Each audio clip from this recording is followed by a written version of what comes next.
श्री राम। जय हनुमान ज्ञान गुण सागर, जय कपीस तिहु लोक उजागर, राम दूत अतुलित बल धामा, अंजनी पुत्र पवन सुत नामा। प्रभु, वैद सुषेण प्रस्तुत है।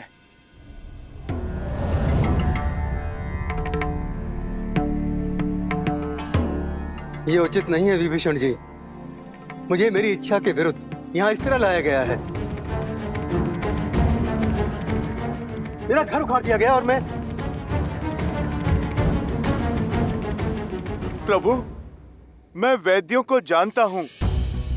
अपनी औषधियाँ और उपकरण लेने में समय लगा देते हैं। और प्रभु, समय मेरे पास था नहीं। सुषेण जी, समय जटिल है। लक्ष्मण जी की मूर्छा तोड़ने में सहायता कीजिए। मैं विभीषण नहीं जो लंकेश के विरुद्ध शत्रु से जाकर मिल जाऊं।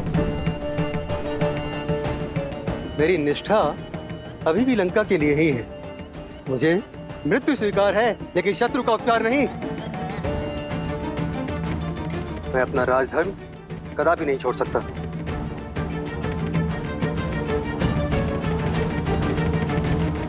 वैद्य जीवन देने की बात करते हैं वैद्यराज,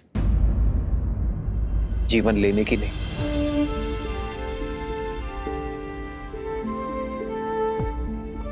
रही बात धर्म की, तो धर्म का अर्थ, पद और परिभाषा परिस्थिति के साथ बदलती है। एक लंका का निवासी होने के नाते लंकेश की निष्ठा करते करते अपने कर्म के धर्म से मुंह मत फेर लीजिएगा।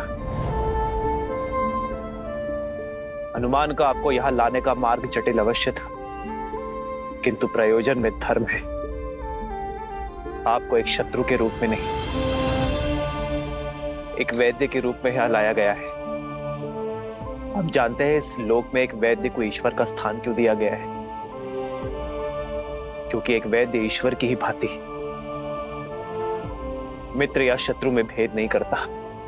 जो आस्था से सहायता मांगता है, उनकी वो सहायता करता है। आयुर्वेद कहता है कि एक वैद्य का कर्म केवल एक राज्य की सीमा तक सीमित नहीं रहता।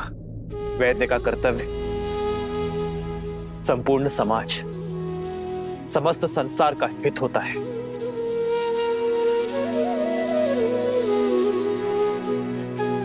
ये मेरी आपसे विनती कि आप मेरे भाई की मूर्छा का उपाय कीजिए। आपको आदर सहित अपना राजधर्म निभाने के लिए लंका भेज दिया जाएगा।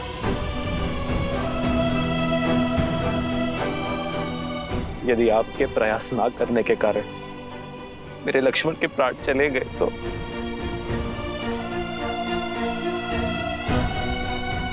आपकी विद्या, आपका वैद्य धर्म कलंकित हो जाएगा। किस काम का वो ज्ञान, किस काम की वो शिक्षा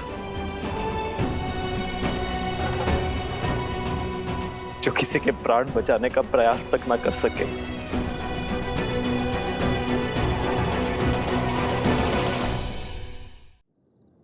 रघुनाथ, मैं शत्रु पक्ष से हूं। आप मुझ पर इतना विश्वास कैसे कर सकते हैं? मैं यदि आपके अनुज के उपचार के बहाने इनकी मृत्यु का मार्ग ही ना प्रशस्त कर दूं। मैं एक शत्रु से सहायता नहीं, एक वैद्य से उपचार मांग रहा हूं।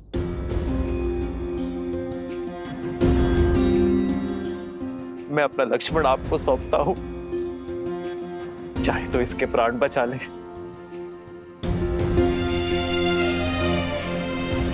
और चाहे तो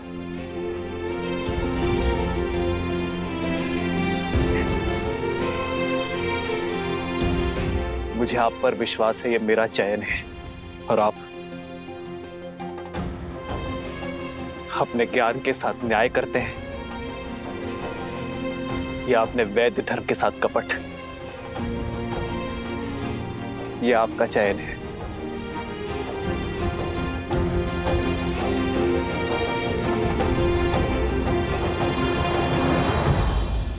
जो कुछ भी सुना था वो असत्य नहीं था। धन्यवाद। मैं वैद्य तो बन गया, मगर मुझे वैद्य धर्म आपने सिखाया। आपने शत्रु के वैद्य पर विश्वास दिखाया है प्रभु। विश्वास रखिए, मेरी विद्या आपको निराश नहीं करेगी। वैदराज, धन्यवाद देने को बहुत समय है। पहले आप लक्ष्मण भैया की सुध कीजिए।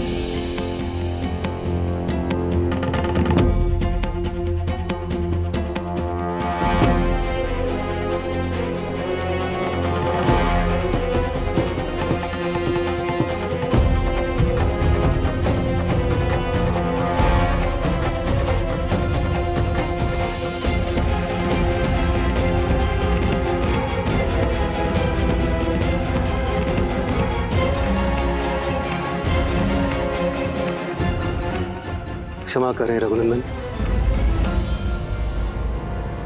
इंद्रजीत के अस्त्र ने बहुत गहरा घाव छोड़ा है। न इनकी हृदय गति में नाद है, न श्वासों में प्राण।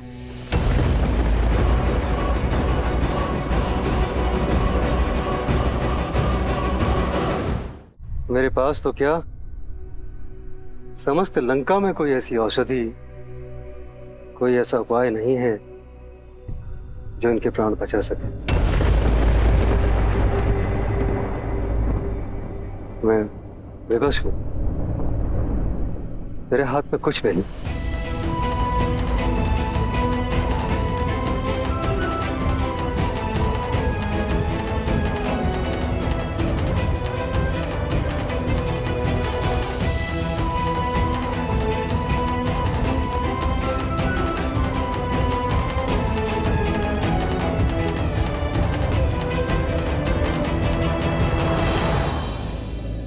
इस पूरे ब्रह्मांड में मेरे लक्ष्मण के प्राण बचाने का कोई तो उपाय होगा।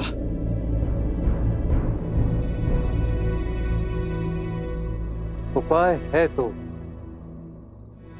किंतु असंभव है। कर्मवीर अपने कर्म से हर असंभव को संभव कर देते हैं। वैदराज, आप तो केवल मार्ग बताइए, उस पे चलना मेरा कर्तव्य है।